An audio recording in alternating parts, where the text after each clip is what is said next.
Greetings, everyone, and welcome to the Produce Buzzers podcast. We're so happy that you've joined us today, and I think you will be too after the show is over.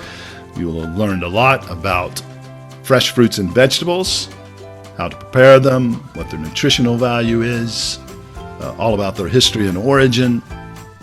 We hope you'll find it interesting, and we hope it inspires you to eat more fresh fruits and vegetables, not only to improve your health, but to enjoy their deliciousness while you do so. Greetings and welcome to another Produce Buzzers podcast. Thank you for joining us again. We hope you had a great Thanksgiving and had lots of fresh fruits and veggies on your table, or cooked fresh fruits and veggies on your table. I'm sure you did, and enjoyed those health benefits with your family and friends. I'm your host, Rick Stepp, and I'm joined by Theresa Nolan, the founder and president of Produce Buzz, along with Rick Stepp and Cynthia Benedetto, both contributors to the Produce Buzz website and the Produce Buzzers podcast. We are most of the way through fall and heading quickly towards winter. So today we have one fruit that is a star of the autumn season and a veggie which is a star of the winter season. So stay tuned to learn what they are and all about them and their nutritional value, of course. So, Produce Buzzers podcast fans, winter is approaching. And we get a little sad here at Produce Buzz when winter comes, because the variety of vegetables that we have in the summer and the fall starts to dwindle. But there are some fabulous veggies that become more available and more tasty when the weather gets cold. Theresa is going to tell us about one of those. Theresa, what are you going to tell us about today? Well, right now I'm seeing lots of leeks in the produce department. Those are the vegetables that look like giant green onions, and they're a very popular winter vegetable. It's extremely hardy, and I was surprised to find out that they can grow in temperatures as low as 0 degree Fahrenheit. Wow. So, yeah, pretty interesting, huh? It makes it a very useful vegetable, as it can stand all winter in the garden in most climates and can be harvested throughout the winter and into mid-spring. Did you say useful or youthful? Well, if you harvest them while they're young, they would be useful too. They'll make you youthful. That's what I was going to say. Is that right? Like the fountain of youth? Uh-huh. Well, like onions and garlic, they're in the allium family, and they have a very mild onion taste. And they're rich in flavonoids, which have anti-inflammatory, anti-diabetic, anti-cancer properties, as well as other health benefits. And plants of the allium family may have a connection with a lower risk of certain cancers. Cancers of the prostate, stomach, colon, esophagus are rarer in those who consume a lot of garlic, shallots, chives, onions, and leeks. So I should never get any of those cancers. Because and you won't have any friends around you either, because you bad breath reeking. It's worth it. Yeah. So that would protect that might you help from your flu. Yeah, that's right. And COVID. Yeah. So researchers think that antioxidants in allium vegetables repair the damaged DNA. One analysis of 16 studies found that all vegetables in the allium family offer the same health benefits. They're rich in vitamin K, which can reduce the risk of osteoporosis. They contain carotenoids, which reduce the risk of cataracts and age-related macular degeneration. So the downside of leeks, they often retain soil in their leaves, which makes eating them a sometimes gritty experience. And the reason for that is many growers pile the soil up around the stem to block the light and blanch the base of the leek. That gives it that white stem that you see. That's interesting. And during this process, Soil and sand can get between the layers of the shaft of the leek, which are very tightly bound together. So if you're growing your own leeks, some advise using straw instead of the soil to prevent the leeks from becoming as gritty. So this means when you are ready to wash your leeks, you're going to have to go through an interesting process. You want to remove the root about 1/2 inch into the stem and then cut lengthwise down the middle of the shaft. Soak them in warm water and then start removing any grit that you see. You can pull the layers apart while running the leeks under water to help get that grit out. And this is particularly important if you plan to cook the shafts whole. But if you're going to slice them across the grain into rounds, you can place them in a sieve and run water through them. And while you're prepping the leeks, you want to only use the white and light green parts. The darker green leaves are kind of woody and not very appetizing. So I should ask you if you know how to make a potato leek soup. Does anybody I've never make their made own? one, but I've eaten them, and oh man, they're good. Very good. That's like a staple in my house. Oh, good. Okay. I've heard that you can fill a potato with soup and then poke holes in it, and it will then leek soup. But Homegrown. got you on that one. Anyway, I have a recipe that I kind of put together from other recipes I found online, and I tried it. It's a creamy potato leek soup with white beans. And I actually added some corn to it later, and that would give you a complete protein. I think we've talked in the past about complete proteins. You need, with your beans, you need a grain of some sort to help make a complete protein. It's pretty easy to make.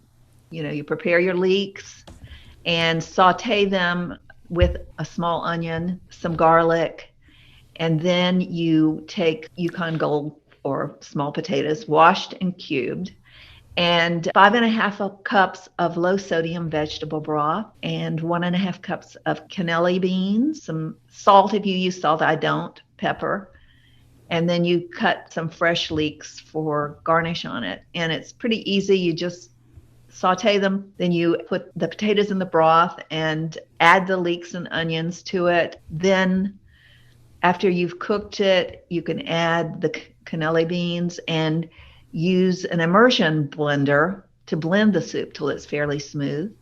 And then put some of the leftover fresh cut leeks on the top of it.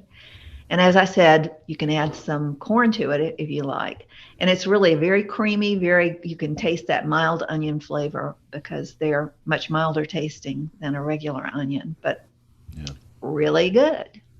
So delicious, when I think of a creamy soup, I often think there's actually cream in it, but yours didn't have any cream, and it's just blended to make it creamy. Is that correct? That's it. The potatoes and the beans will make it creamy. Got it. I've never used the beans before, and the original recipe I had, it was some half and half in it, and I think I was making it one time and I didn't have any half and half, so I just used the vegetable broth. And that works just as good, if not better. And it's just like not even worth the extra calories. Right. Yeah. And it's very smooth, very creamy tasting. And if you're trying to be healthier, you know, if you don't have high cholesterol and you don't have any health problems, go for the cream. Tastes great. No, I'd say like save the cream, then you can have a whipped cream for dessert. There you go. That's good thinking. So you said you sauteed the onions, garlic, and the leeks. Now I know you don't use a lot of oil. Do you saute these without oil, or do you have just a little bit of oil in there? Well, if you want, you can put a little bit of oil in. I think the recipes I found called for a couple of tablespoons. You definitely don't need that much oil. Right. But I usually use just plain water to saute them, and it works.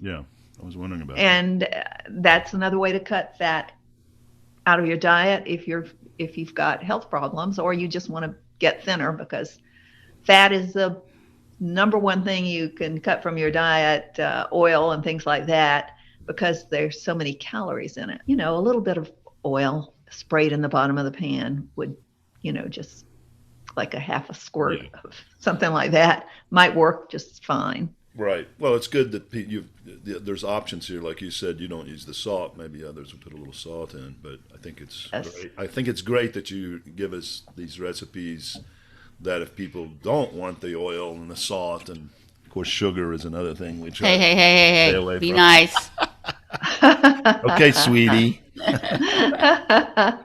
One thing I would like to mention in relation to any kind of greens or the leaves of the leeks, to clean those, you can take a net bag, put them in there, and wash them in your washing machine.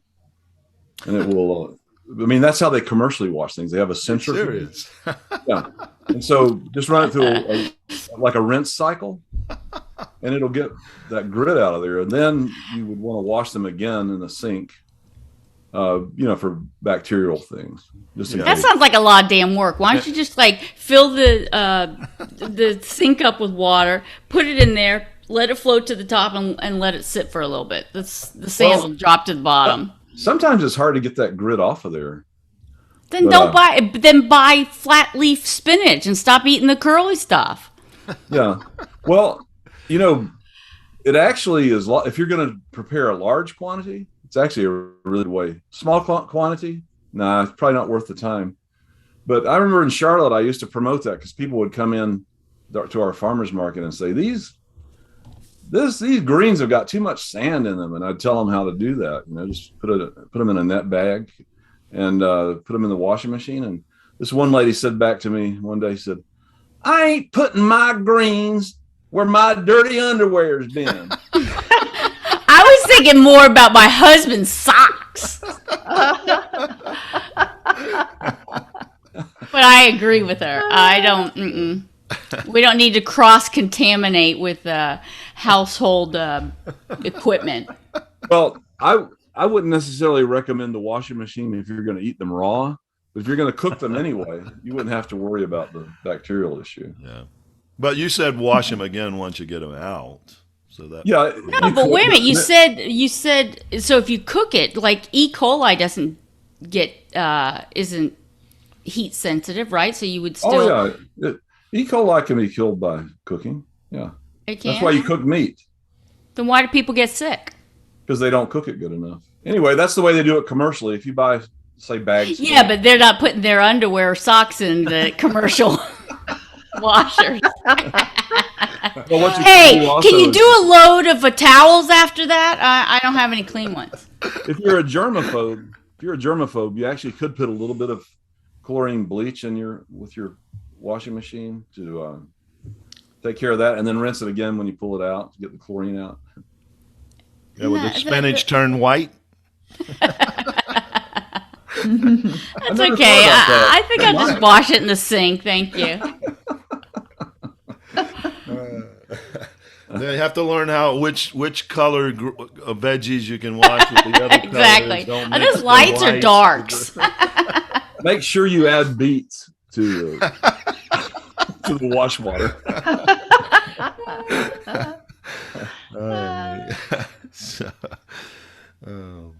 Yeah, I don't know if we should be recommending the washing machine thing, but it is funny. Exactly. Oh. I can always issue a caveat. Disclaimer. Yeah. Well, let me ask you this: how clean is your kitchen sink when you wash it? That's a good. Oh point. yeah, just try. You wash the dirty dishes in there. So. Take a paper towel and wipe the inside of your garbage disposal and see what you see. Yeah. It is so nasty.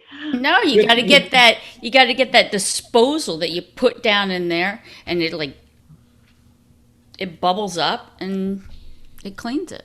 Do you know when they do tests for bacteria in the house, the number one worst bacteria area is the kitchen counters? That's the most dangerous. The rim of your toilet seat is cleaner than your kitchen counters when it comes to bacteria. So if you're washing your greens in the sink, you better put some chlorine in there and wash it really good before you wash the greens. I put it in a colander first. Thank you, though. Appreciate it. I'm not like some dirty person that doesn't clean my sink. One of those salad spinner things might work too. I've never tried that, but that's a centrifuge. You know, the And salad then spinner? you could probably put it in the microwave and use it as a steamer. Yeah.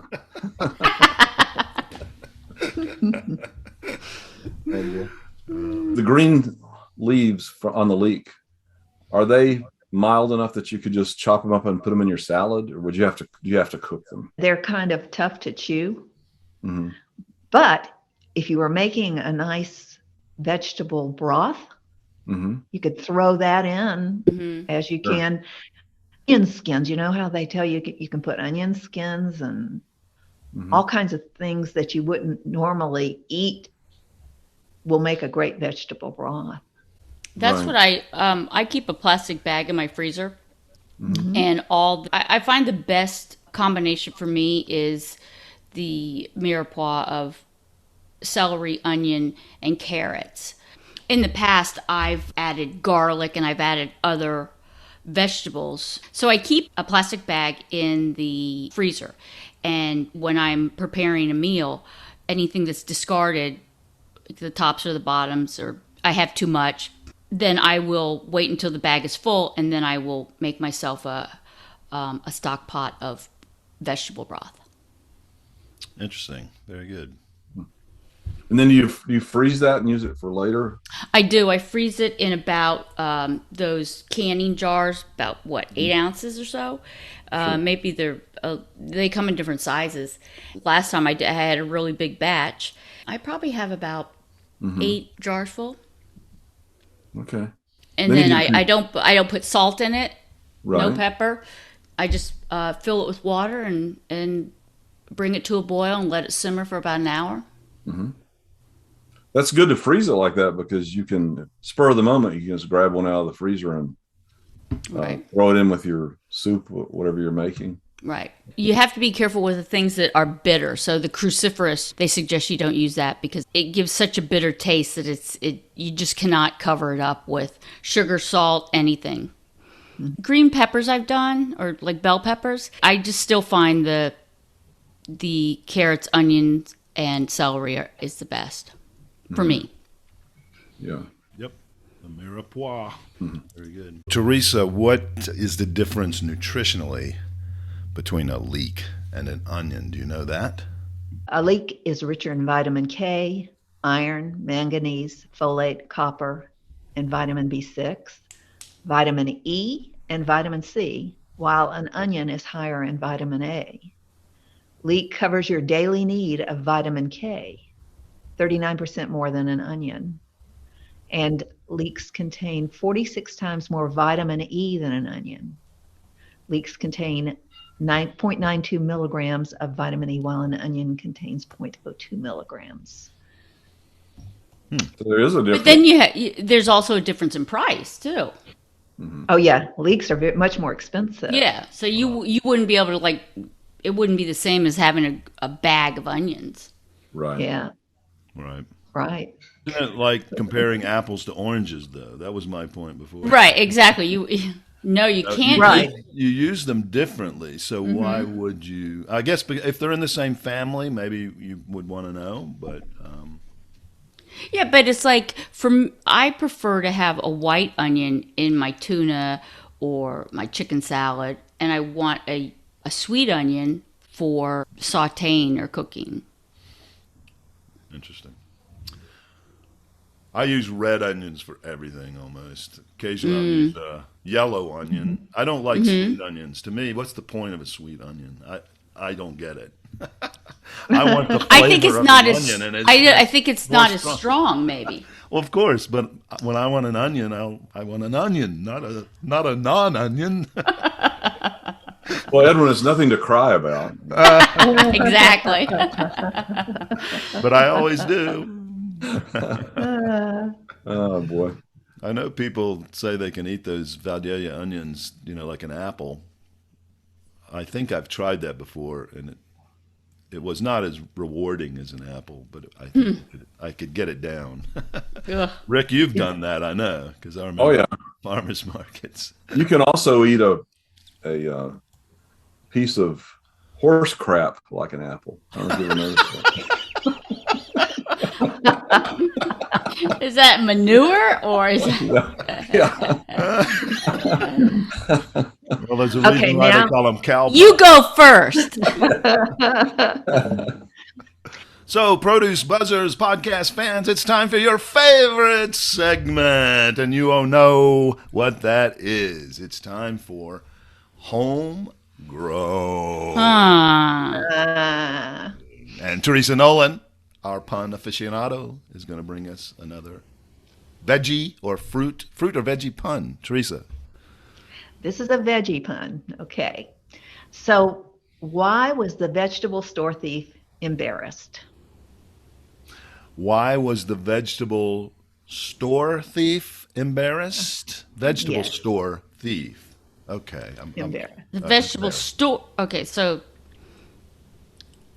it's the vegetable store thief, not a veggie thief, but a veggie store thief. But maybe he was stealing veggies from the store.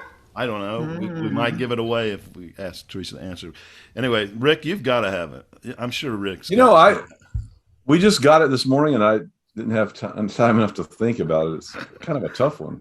It is tough. I was thinking, like, I don't know, maybe he got chili, or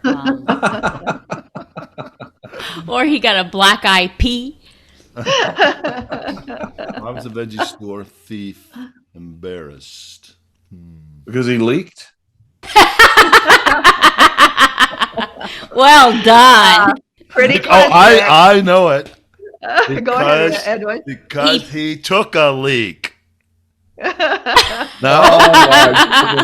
Or I was going to say, like, because he was a pea in the pod, he peed in the pod. I missed it. Okay, Theresa, tell us what it is. Go ahead. Why did the veggie store thief? Why was the veggie store thief embarrassed? He got caught taking a leak. We got so close. I know, right? You did really well. But everything's in the subtle, it's got to be subtle. It's the subtle wording of it makes it funnier. Yeah. We didn't even groan on that one. That's pretty good. I didn't even. That was good. Well, what vegetable is banned in the White House? What vegetable is banned in the White House? Oh, it's got to be leeks. As in, there you go. But and what is a journalist's favorite vegetable? Leeks. There we go.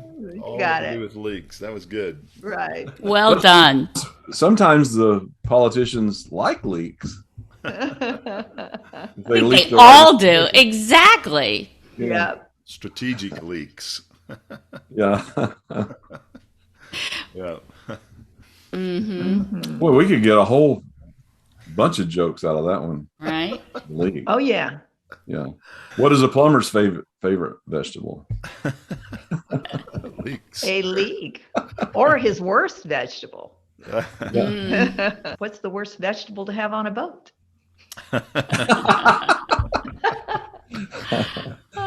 Why did Homer Simpson get fired from the nuclear plant? Yeah, exactly. Yeah. We're struggling now. Okay. Thank you, Theresa, for all that info about leeks, a vegetable that I've not used much, but after your presentation, I'm going to go out and experiment with them. They sound delicious and nutritious. Well, Produce Buzzers podcast fans, November is National Pomegranate Month. So exciting. It's so great because they are in season now. They're plentiful. They're cheaper. And they are more delicious this time of year. So today we're going to have Rick tell us all about pomegranates. Rick? Well, today we're going to talk about pomegranates. I didn't realize how healthy they were until I looked into it. I've enjoyed eating them over the years. I just usually buy them maybe twice every season. When they first come into season, I usually buy some, but haven't given much thought to the nutritional value until I started to research it. But What is there's the? so much. I don't want to scoop you, but what is the season for them? They start usually in November was when they really start coming in well. I mean, I'm sure they probably start earlier than that, maybe September, kind of concurrent with apples, I would say. But when you first start seeing them in the stores on special where I live in Duluth, Minnesota, it's usually November. So about 3 or 4 weeks ago, they had them on special for 99 cents each, and I bought 2 of them. And I thought, well, I've got to refresh my memory on how to prepare them, how to cut them and use them. And that would be a good thing to talk about in the future. Basically, what you do is you just score the pomegranate kind of along the longitudinally, and peel the skin back, and then you separate the seeds out with your fingers. There's several videos online on how to do it.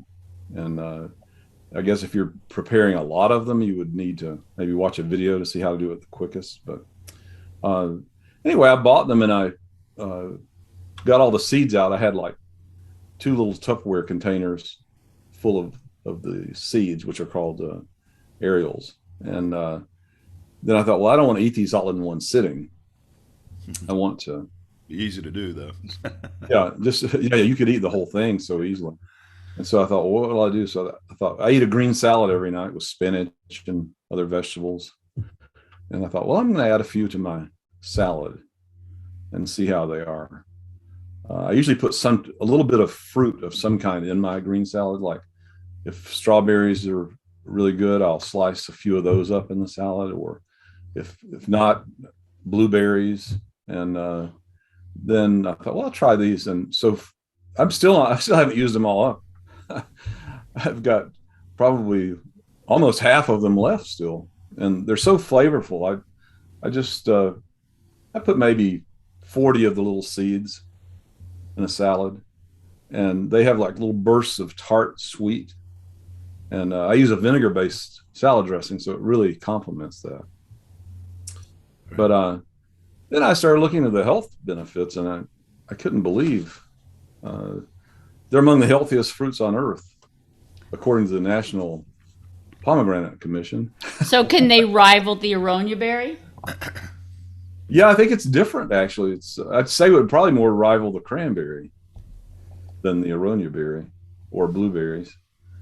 All berries are good for you. All berries that aren't poisonous, that is. Anyway, they contain a range of beneficial plant compounds unrivaled by their foods.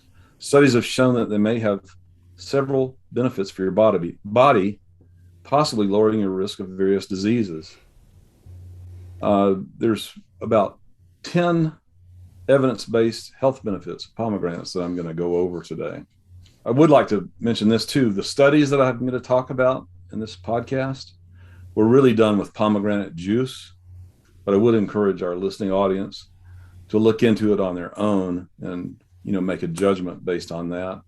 I couldn't find any studies really of eating the fresh pomegranates, so to speak. It was all done with pomegranate juice.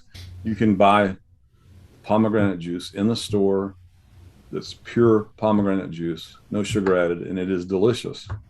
So whereas, like, for example, cranberry juice, it's very difficult to make a cranberry juice without adding some type of sweetener. And so there's one benefit right there, is you don't have to add sugar. I'm really surprised there's not been any studies on the whole fruit, the fresh fruit, because, and you'll probably tell us this, but with that seed has got to have tremendous nutritional value inside. And you eat the seeds. There's no way you can eat them without eating the seeds. Right. Fresh. But anyway, I'll let you go on. But yeah, and that's a good point. And I would always say, if you eat the fruit itself in its entirety, everything that's edible about the fruit, you're doing your body a whole lot more good than if you extract the juice and just drink the juice from it. Right. It doesn't matter what kind of fruit or vegetable you're talking about. That's true. My opinion, and I go back to this is a little bit of a digression, but my three sons, I have three sons, their childhood was spent mostly in Georgia. We lived in the Atlanta area for about 9 years. And their pediatrician, at the time that they were little kids back in the 90s, late 80s, early 90s, their pediatrician was 94 years old. Her name was Dr. Denmark. And the woman had so much wisdom. She graduated from medical school in Georgia in the 1920s. And it was unheard of for a woman to be able to get into medical school, but she was able to, and she was able to graduate. And she practiced medicine for all those years. Well, she retired from practicing medicine at age 103. Huh. And she died at age 114. Wow. And she was a stickler about whole foods. Give your kids the real food. Give them, if they're going to have fruit, give them the fruit. Don't give them fruit juice. Right. Eliminate dairy totally from your diet because it's not healthy for you. And she had a very simple recipe for children that my wife had on the refrigerator for years, and it would just have things like 1 cup of black-eyed peas, not a cup, but a serving of black-eyed peas, serving of broccoli, serving of meat, just very basic things. And she would have told you, do not drink pomegranate juice, eat the pomegranate. And that stuck with me for many years, even though I have been guilty of not following those instructions myself. I'm convinced that that's true. But anyway, the pomegranate is a shrub that produces a red fruit categorized as a berry. The skin of the pomegranate is thick and inedible, but there are hundreds of edible seeds within. Each seed is surrounded with red, juicy, and sweet seed covering known as an aril. That's spelled A-R-I-L. The seeds and arils are the edible parts of the fruit, either raw or processed into pomegranate juice. But the peel is discarded. And they have an impressive list of nutrients. They have 7 grams of fiber, 3 grams of protein. And then as far as daily allowances of your vitamins and minerals, they have 30% of your vitamin C. This is 1 cup. 36% of vitamin K, 16% of folate, 12% of potassium. Pomegranates contain plant compounds with powerful medicinal properties. They pack unique substances that are responsible for most of their health benefits. Unique acid found in pomegranate seed oil is the main fatty acid in the arils. They have extremely potent antioxidants found in pomegranate juice and peel. Here again, they're talking about the pomegranate juice containing so much nutrition, whereas the whole fruit's going to have the same. So the whole fruit is considered a berry? Yeah, well, yeah, I guess you would have to say the whole fruit is considered a berry. Yeah, it's got the seeds in it, like a lot of berries have the seeds inside. So. Yeah, correct. But, it's different, obviously. You don't eat the whole pomegranate. No. Skin is almost inedible. Even though they do take the skins and they make extracts from the skins that are sold in health food stores. Really? So the skins do have nutrition. It's just that they're basically inedible because they're too hard to chew. It wouldn't be enjoyable at all. Right. That's interesting. I didn't realize they did extract from it. Made extract. Yeah. But they're so powerful that pomegranate juice has been found to have, pomegranate juice has been found to have 3 times the antioxidant activity of red wine and green tea. Now, the red wine, that's borderline anyway, but I was surprised it had 3 times that of green tea. Yeah. Yeah. Because that's the go-to thing for everyone who wants antioxidants. Drink green tea. Drink green tea. Right. And that's the juice again. just the juice you're talking Correct. Right. Well, the skins, I'm sure, have the antioxidants also. Here again, the only part that's edible are the berries inside, Yeah. or the arils. They have impressive anti-inflammatory effects also. Chronic inflammation is one of the leading drivers of many serious diseases. This includes heart disease, cancer, type 2 diabetes, Alzheimer's disease, and even obesity. Pomegranates have potent anti-inflammatory properties. Test tube studies have shown that they can reduce inflammatory activity in the digestive tract, as well as in breast cancer and colon cancer cells. One 12-week study in people with diabetes found that 1 cup pomegranate juice per day lowered their inflammatory markers by 30%. Very significant.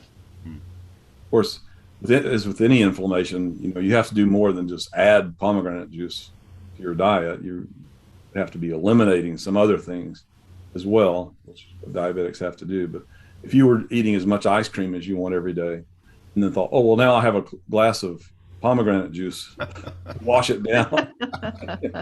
about. Pomegranate ice cream. Yeah.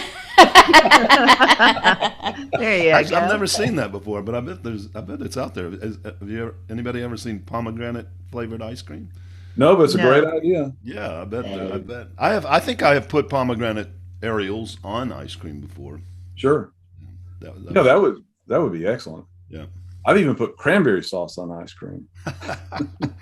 I once we were in a Mexican restaurant once with my family, and I was just joking around with the girls, and they brought the girls some ice cream, and one of the girls didn't eat all of hers, so she gave it to me. And I said, I'm going to put some of this salsa on the ice cream, joking with them, And they were going, oh, gross, gross. And I took a bite of it thinking I would be gross too, but I went, wow, this is really pretty good. Salsa on ice cream. Try it sometime. Yeah. Especially some mango salsa would be very good on. Well, that would definitely work, but Yeah, I've used pomegranate juice like I use kiwi fruit. If I was getting a cold, Yeah. I would get some and drink it.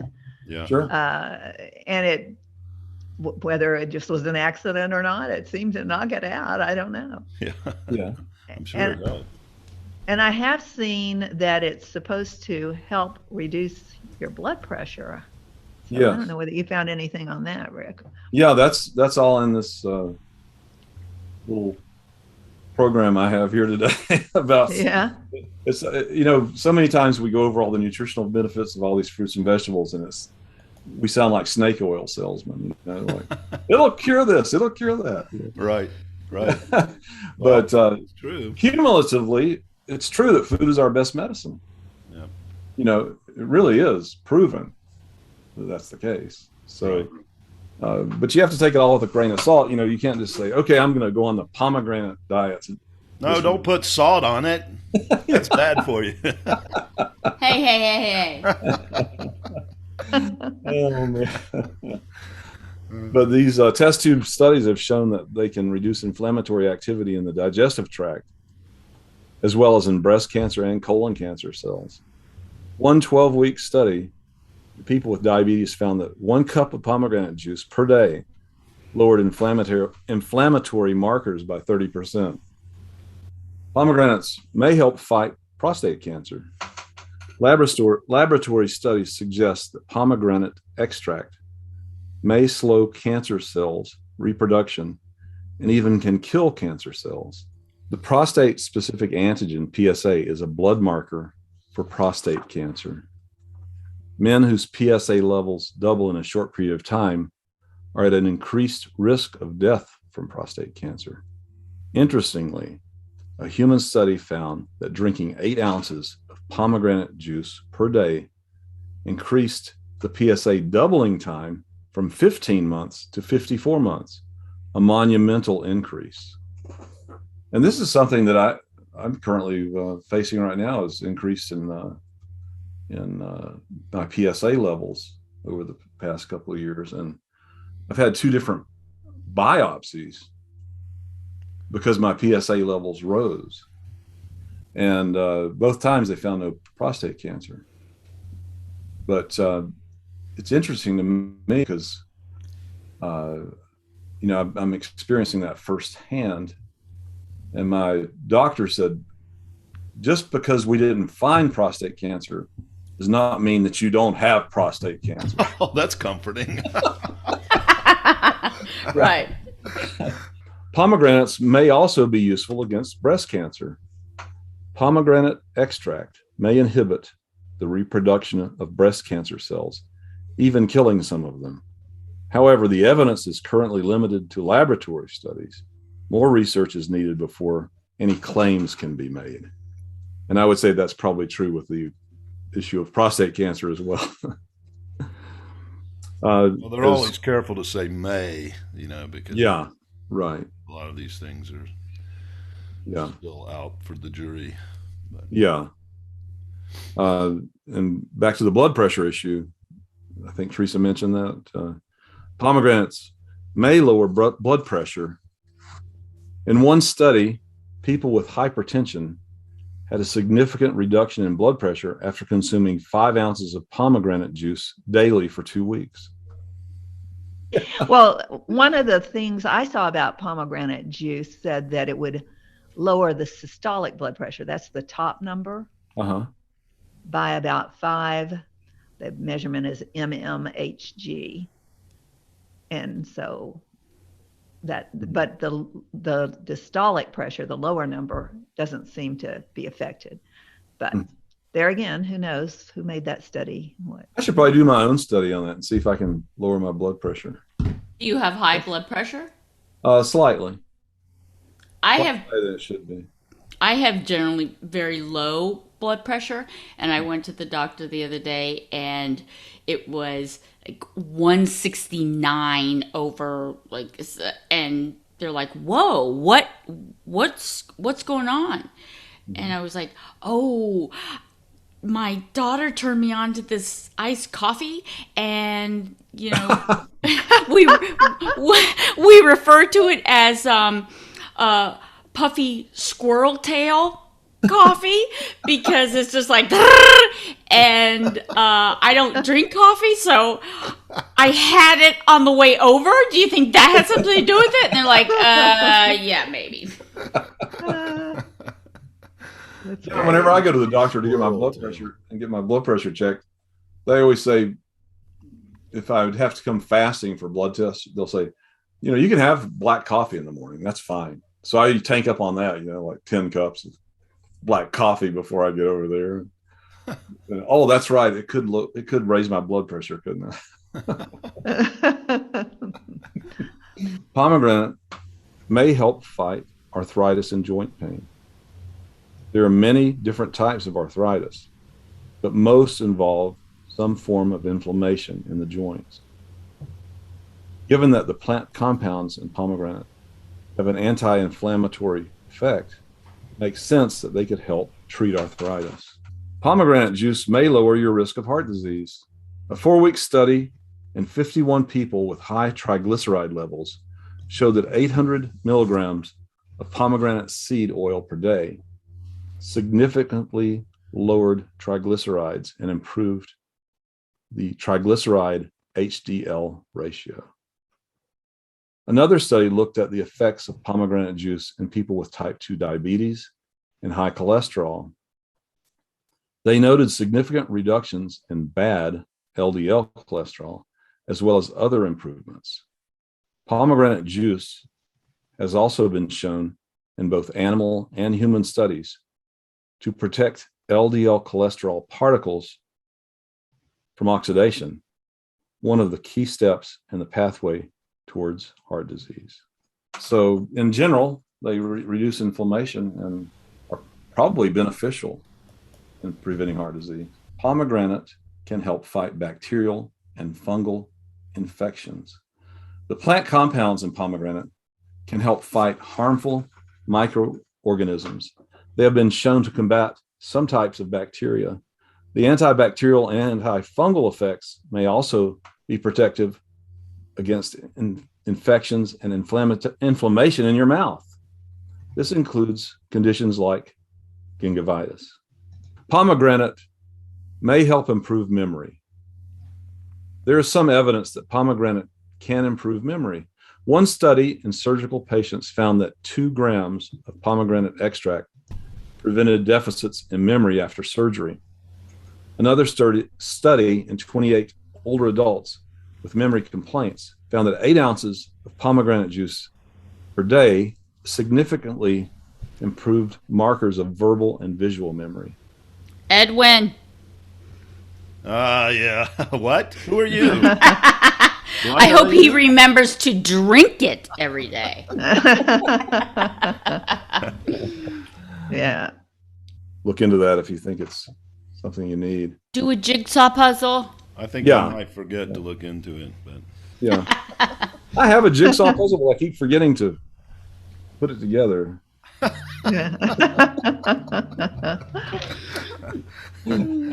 I put it where you cannot get around it on the kitchen table or something like that. Sure. Studies in mice also suggest that pomegranates may help fight Alzheimer's disease. So keep this in mind. for the mouse that lives in the house. Yeah. Studies in mice, not in humans. It's nothing worse than a forgetful mouse, I tell you that. Finally, pomegranate may improve exercise performance. Pomegranate is rich in dietary nitrates, which have been shown to improve exercise performance.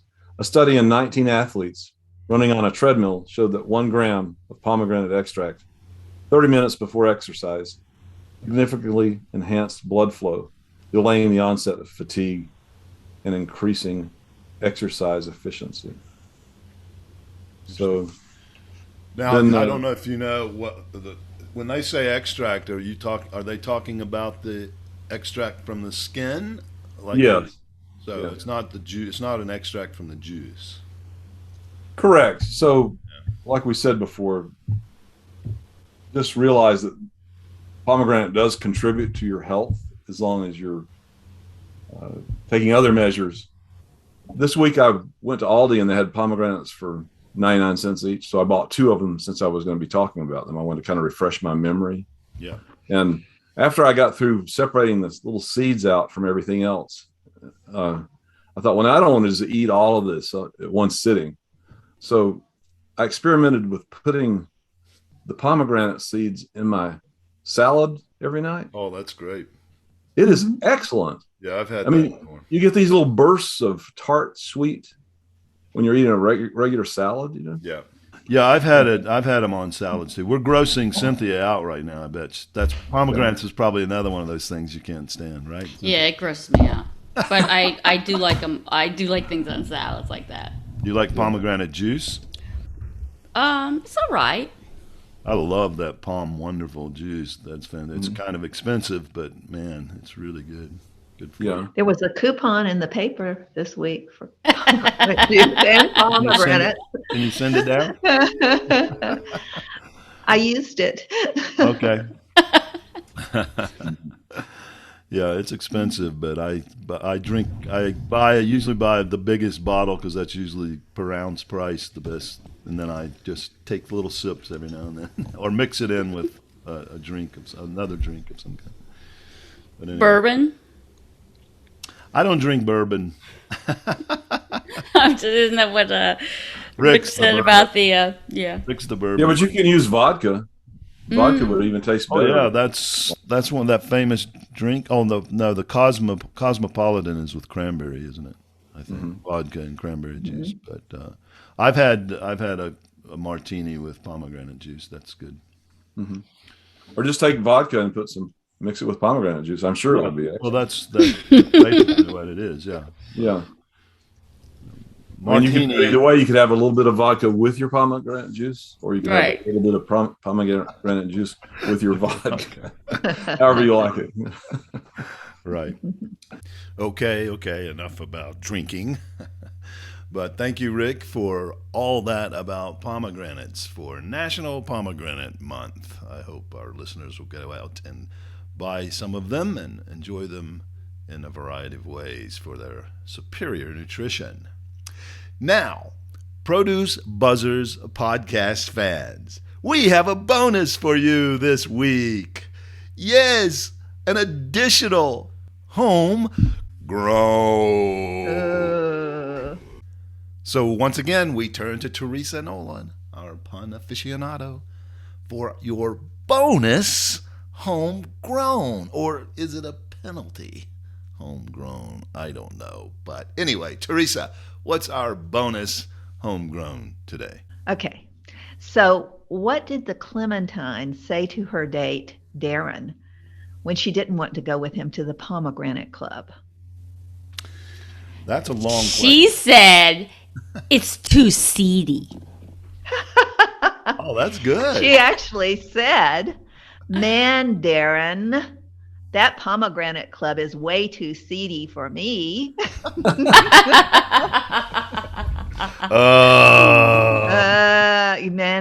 Mandarin. Yeah. Didn't Clementine? I totally missed that one. Didn't Clementines used to be seedy too? They're not now, I know, but No, clementines were never seedy. Never That was the whole seedy. beautiful about them. Beauty Yeah. about them. They're seedless mostly, for the right. most part. That's Yeah. right. They can Right. become seedy through pollination. oh, right, we talked about that Yeah. Just like people can become seedy. through pollination.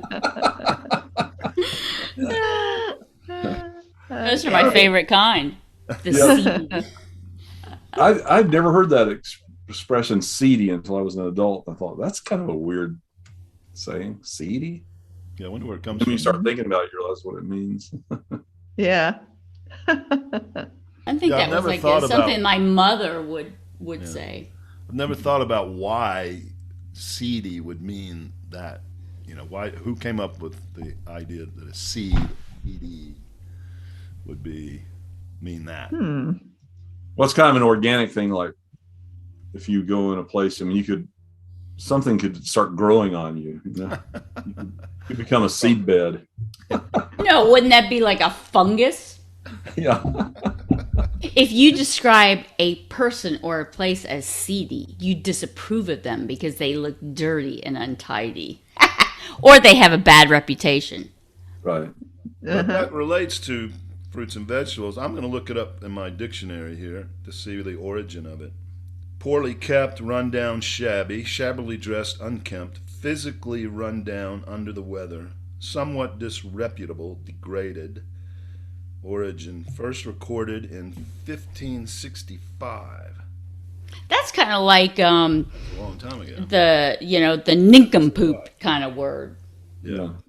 Okay, so here's something. It's meaning shabby. Probably an allusion to the appearance of a flowering plant that has run to seed. Oh, okay. There we go. Yeah. So what does that mean, run to seed? Well, for instance, herbs are a real good example of that. If you've ever grown, and Cynthia would probably never have grown this one, but cilantro. No, enlighten me. I have no idea what you're talking about. It's interesting because at the equinox in the summer, the plants start to go to seed. They start producing seeds instead of continuing to be, green and leafy. So Those weeds that they're probably about a foot long, and then at the end they have like a Y, and they have like little seeds on it. Like beggar lice? what are they called? Beggar lice, are you thinking they'd stick to you? Oh no, those Sounds like grass, just a grass. If it gets Yeah. once a grass gets really tall, it'll start producing seeds on the end of Yeah. No, I'm just like, so I wonder is that it?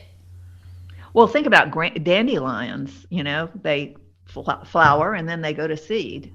So Oh, I don't know that. the I was flower really itself thinking- becomes the seed. thing you blow them, then they've got it's like all those. Yeah.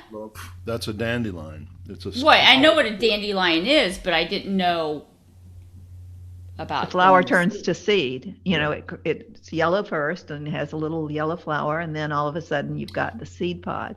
this is not so shabby or bad, but sunflowers, but they can though. I guess a sunflower once it starts to decay, gets really shabby looking, and the only thing that's left is the seeds in the middle. So, all right, this podcast is getting too seedy, so it's time to wrap up, I think, today. Thank you, Produce Buzzers, for all your wonderful, thought-provoking information and your comments and your twisted humor. Look forward to being with you again next week for another Produce Buzzers podcast. Good night. Well, thank you, listeners, for tuning in to the Produce Buzzers podcast, brought to you by Produce Buzz, the gathering place for lovers of fresh fruits and veggies. We hope you were entertained a bit and educated a lot about fresh produce. Be sure to join us next time, and please tell your friends to do so as well. Like, share, and comment on our Produce Buzz Facebook page, and check out our website at www.producebuzz.com. There you will find articles about fresh fruits and veggies, how to select, store, and prepare them, as well as lots of interesting facts about all the wonderful bounty the earth provides for us. Until next time, be fruitful and don't forget to veg out.